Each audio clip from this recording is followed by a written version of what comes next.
Assalamualaikum warahmatullahi wabarakatuh. Perkenalkan, nama saya Yuda Ramanda Putra dengan NIM F5212362 dari Prodi Sistem Informasi. Di sini saya akan menjelaskan beberapa kesimpulan yang telah saya ambil dari video tersebut. Apa computational thinking? Computational thinking adalah proses berpikir yang terjadi saat kita merumuskan sebuah persoalan dan strategi untuk memilih solusi efektif, efisien, dan optimal.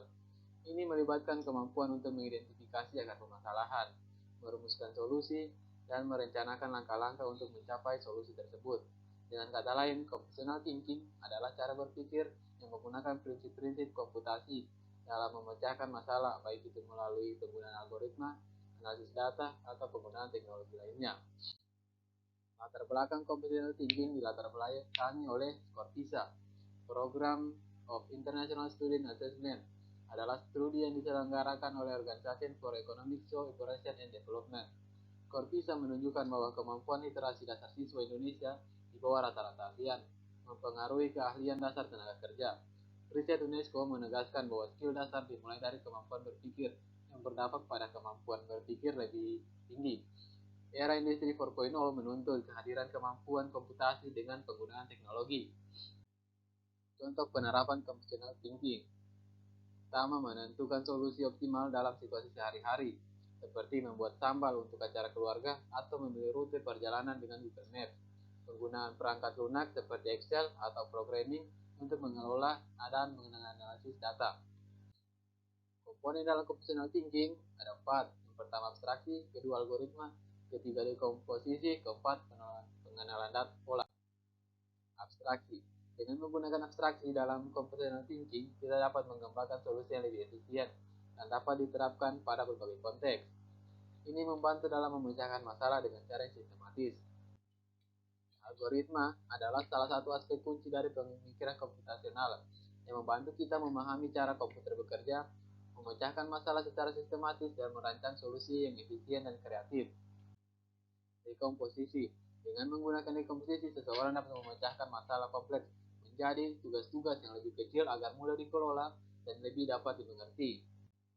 Pengenalan pola. Pengenalan pola penting dalam berbagai bidang komputasional, termasuk pengolahan citra, pengenalan suara, analisis data, dan banyak lagi.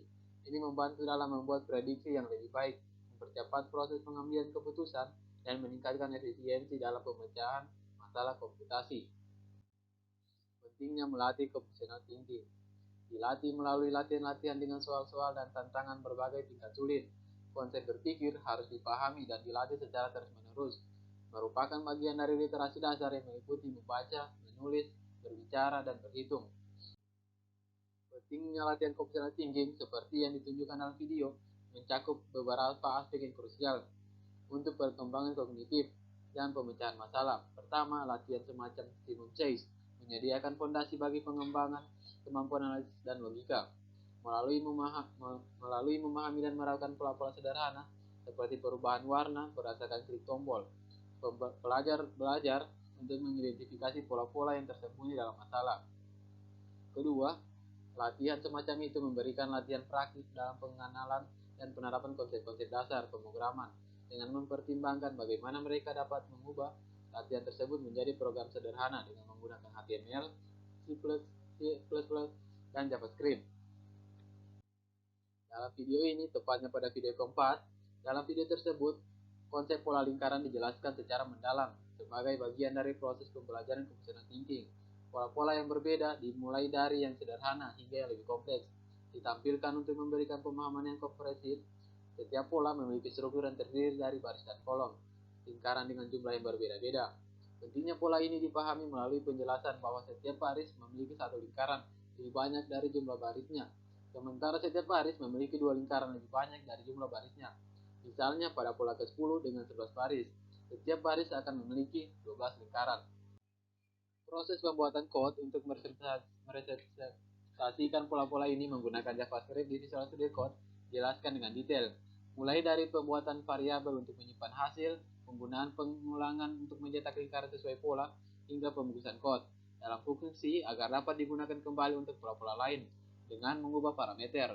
Melalui demonstrasi implementasi, penonton diajak untuk memahami konsep bagaimana ini dapat diterapkan secara praktis, termasuk hasil kode dapat disesuaikan dengan pola yang diinginkan. Video ini tidak hanya memberikan pemahaman tentang konsep pola lingkaran, tetapi juga menekankan pentingnya abstraksi dalam pemrograman untuk menciptakan kode yang menular dan mudah dimengerti. Sekian dari saya, kalau ada salah kata mohon dimaafkan. Wabillahi taufiq wal hidayah. Wassalamualaikum warahmatullahi wabarakatuh.